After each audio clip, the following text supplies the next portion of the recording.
de cette génération.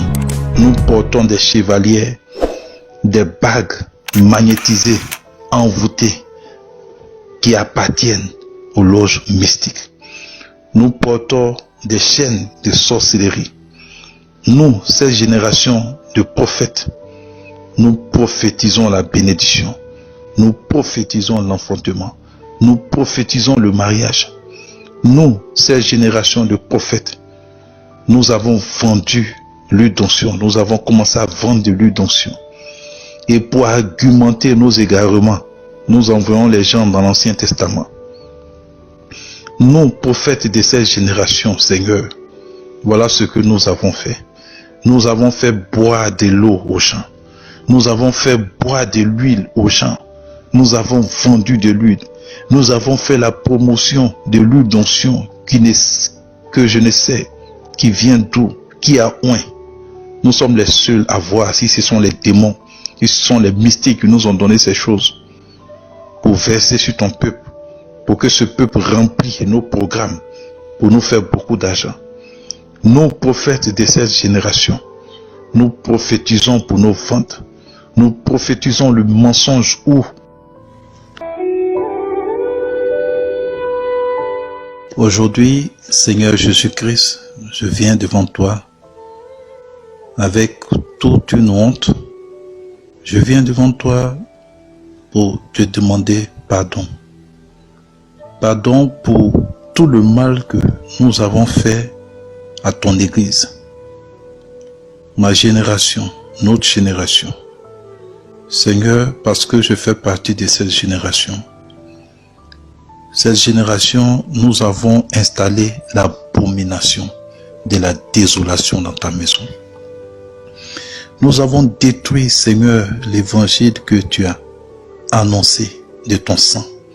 L'évangile pour lequel tu as donné ta vie. Seigneur, nous avons détruit, oui, ma génération. Je suis coupable. Comme la plupart de mes frères pasteurs, comme la plupart de mes frères prophètes, comme la plupart de mes frères évangélistes. Je suis coupable de ce que, Seigneur, de 1980 à 1990, ce que nous voyons à l'église n'existait pas. Nous sommes la génération qui a accompli ce que la Bible a dit de mauvais sur ce qui allait arriver sur la terre. La Bible a dit qu'il y aura des faux prophètes.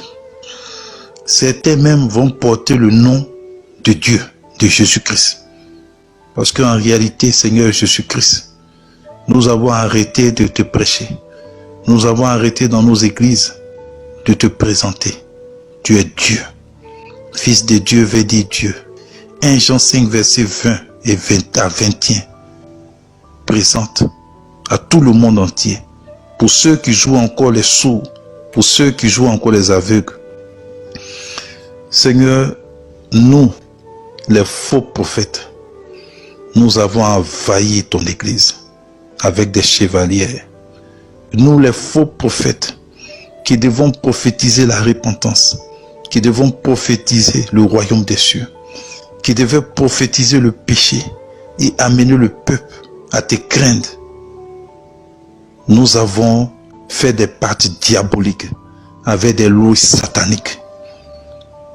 Aux yeux au-dessus de tout le monde, nous, les prophètes de cette génération, nous portons des chevaliers, des bagues magnétisées, envoûtées, qui appartiennent aux loges mystiques. Nous portons des chaînes de sorcellerie. Nous, cette génération de prophètes, nous prophétisons la bénédiction. Nous prophétisons l'enfantement. Nous prophétisons le mariage. Nous, cette génération de prophètes, nous avons vendu l'huile d'onction. Nous avons commencé à vendre de l'huile d'onction. Et pour argumenter nos égarements, nous envoyons les gens dans l'Ancien Testament. Nous, prophètes de cette génération, Seigneur, voilà ce que nous avons fait. Nous avons fait boire de l'eau aux gens. Nous avons fait boire de l'huile aux gens. Nous avons vendu de l'huile. Nous avons fait la promotion de l'huile d'onction que je ne sais qui vient d'où? Qui a oint? Nous sommes les seuls à voir si ce sont les démons, si ce sont les mystiques qui nous ont donné ces choses pour verser sur ton peuple, pour que ce peuple remplisse nos programmes, pour nous faire beaucoup d'argent. Nous, prophètes de cette génération, nous prophétisons pour nos ventes. Nous prophétisons le mensonge où tu annonces la colère. Nous prophétisons ta grâce. Seigneur, je te demande pardon en tant que prophète de cette génération. Je te demande pardon pour tout le mal que je fais avec mes frères.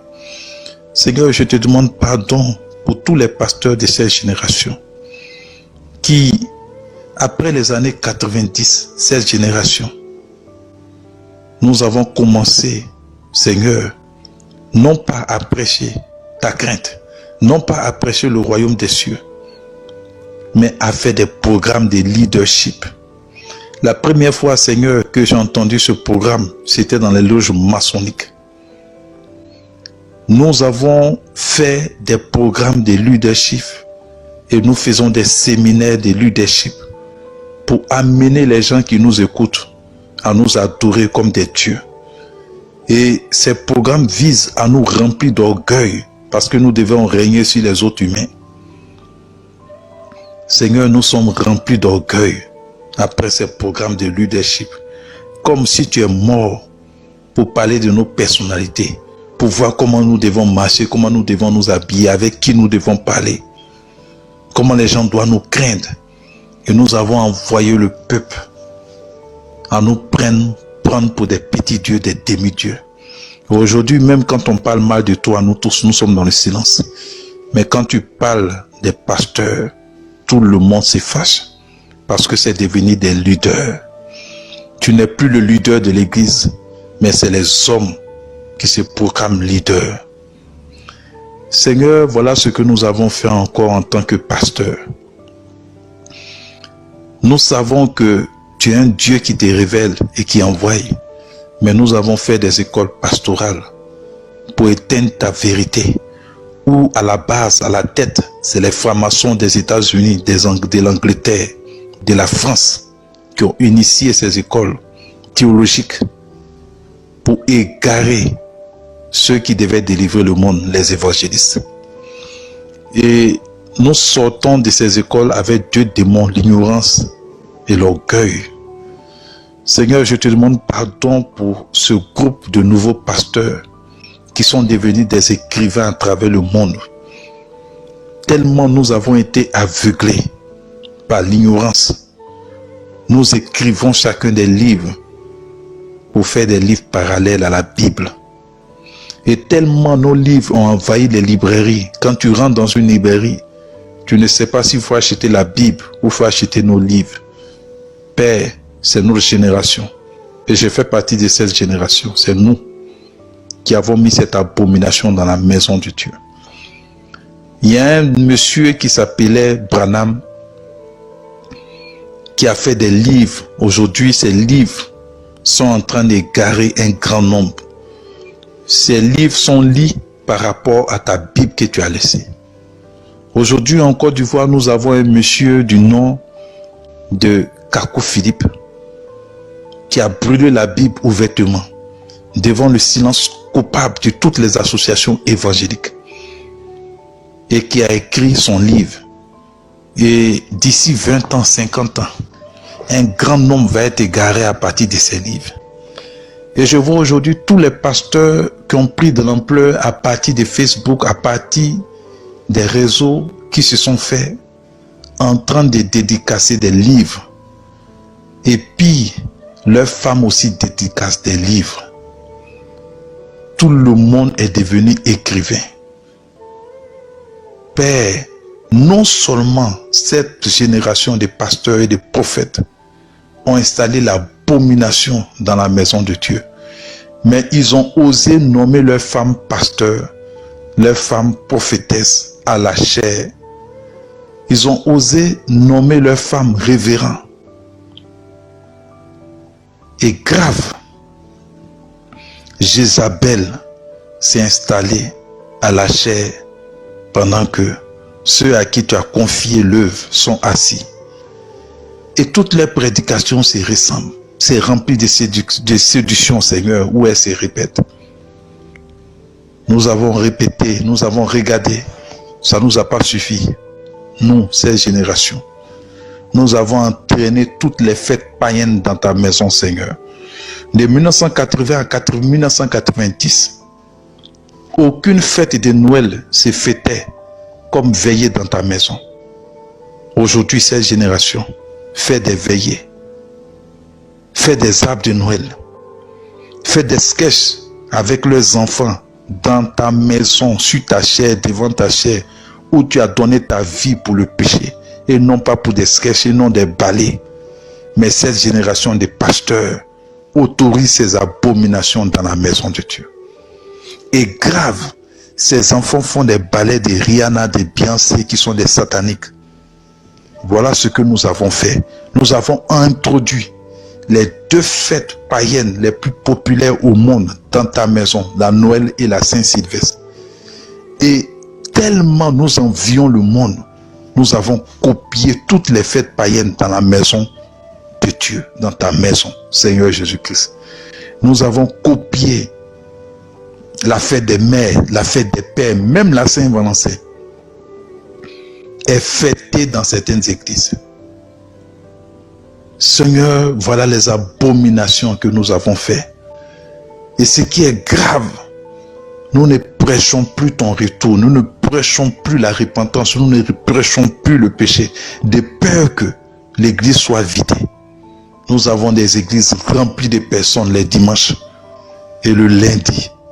Ces personnes sont des païens. Voilà ce que nous avons fait, Seigneur.